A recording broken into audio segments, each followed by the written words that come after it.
Alhamdulillahirrahmanirrahim. Guru saya pernah bilang gini, kalimat ini mungkin udah sering didengar. Lidi kalau satu itu mudah patah. Dalam hati saya bilang, iya saya udah sering dengar. Kalimat yang kedua beliau bilang, kalau lidi itu bersatu, dia bisa buang sampah. Kalau satu mudah patah, kalau bersatu buang sampah. Tapi kalimat ketiga yang nempeleng saya bolak-balik, yang itu saya pegang kuat sampai hari ini. Guru saya bilang gini, tapi kalau lidi tadi itu bercerai-berai, dialah sampahnya. Masya Allah. Jadi kalau ada orang yang hobinya mecah belah ukhuwah, ngasut sana ngasut sini, meninggi dengan cara merendahkan orang lain, mulia dengan cara menghinakan orang lain, dialah sampah dakwah. Sampah. Mudah-mudahan kita nggak jadi sampah. Jazakumullah khair. Barakallahu fikum. Berbahagia sekali bersama guru-guru kita.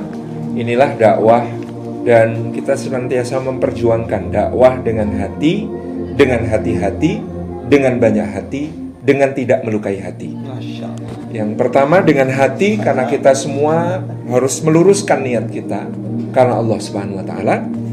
Yang kedua dengan hati-hati, karena memang ada fikih dakwah yang harus senantiasa kita pelajari di dalam melaksanakan program-program dakwah.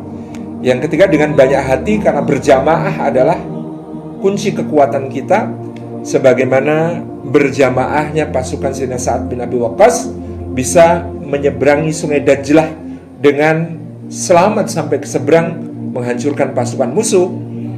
Bahkan barokah seperti itu tidak ada pada seorang nabi, hanya ada pada nabinya bermukjizat, tapi jamaahnya tidak.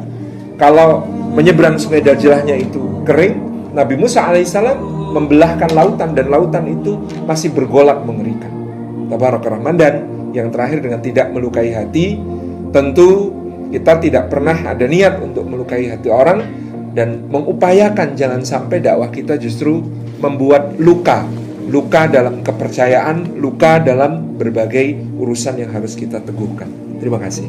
Bismillahirrahmanirrahim. Alhamdulillah pada pagi hari ini bisa kumpul bersama para asatid, dan sudah disampaikan tadi oleh Ustadz Luqman dan Ustadz Salim. Insya Allah kita mendengar juga dari UAS bahwa ukhuwah antara asatid itu adalah sesuatu yang bisa membangkitkan umat untuk jadi lebih baik. Ya, seperti disampaikan, perang yang dilakukan oleh sahabat Sa'ad bin Abi Waqqas itu juga pernah terjadi waktu perang di zaman Sayyidina Umar bin Khattab, ketika mengutus pasukan dan ternyata mereka kalah di sana, susah untuk mengalahkan musuh, dan ternyata di sana tanya ke Sayyidina Umar, dijawab, jangan-jangan ada sunnah Rasul yang belum kalian lakukan. Ya, ternyata mereka baru ingat mereka belum bawa siwak. Ya, ini akan kita Indonesiakan nanti insya Allah. Ya, dan saya tanya Ustadz, mungkin kalau Ustadz tidak ada yang bawa, ini saya bawakan sekarang. Masya Allah. Karena setelah mereka menggunakan siwak saat itu, mereka menggigit siwak itu, si musuh melihat bahwa orang Islam ternyata makannya makan kayu yang siap untuk menghancurkan lawang.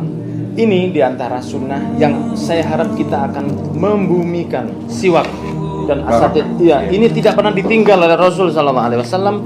Dan kita nanti semoga bisa tidak hanya membersihkan gigi kita, tapi hati kita, khususnya para asatid, ukhuwah, hati bersih untuk umat yang lebih baik. Barakallahu fiik. Bismillahirrahmanirrahim. Assalamualaikum warahmatullahi wabarakatuh.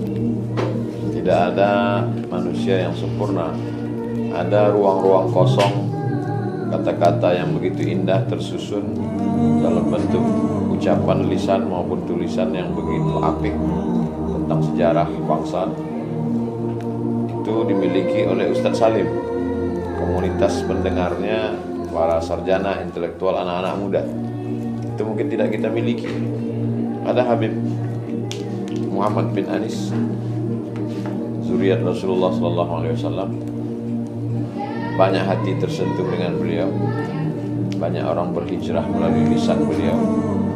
Itu mungkin juga tidak kita miliki, tapi dimiliki semua. Ustadz Luqmanul Hakim, lembut hatinya, menetes air matanya tentang anak yatim, fakir, miskin, dan du'afa. Lalu kemudian pasukan khusus amal soleh, paskas pasukan amal soleh, maka ini pun tidak semua Ustadz memiliki. Jadi kalau kita bersinergi dengan melihat kekurangan kita, ternyata kekurangan kita itu disempurnakan oleh saudara kita, maka kebersamaan kita itu indah. Tapi kalau kita sudah duduk menunjukkan aku yang paling lebih, aku yang paling, rasa kita menjadi rusak. Kalau sudah rasa kita rusak, hati kita rusak, lisan kita pun juga rusak. Tak pernah saudara-saudara saya ini bercerita tentang kelebihannya. Mungkin itulah yang membuat kami bisa duduk bersama pagi ini di Pontianak, di Masjid Ismuhu Yahya, bersama pula hendaknya kita bersama kakek Habib Muhammad bin Anis Sayyidina Maulana Muhammad SAW, menyadari kekurangan, merasakan bahwa ukhuwah menutupi segala celah-celah yang kosong. Akhirnya kita akan bersama dalam ukhuwah, insyaallah. Demikian, terima kasih. Assalamualaikum warahmatullahi wabarakatuh.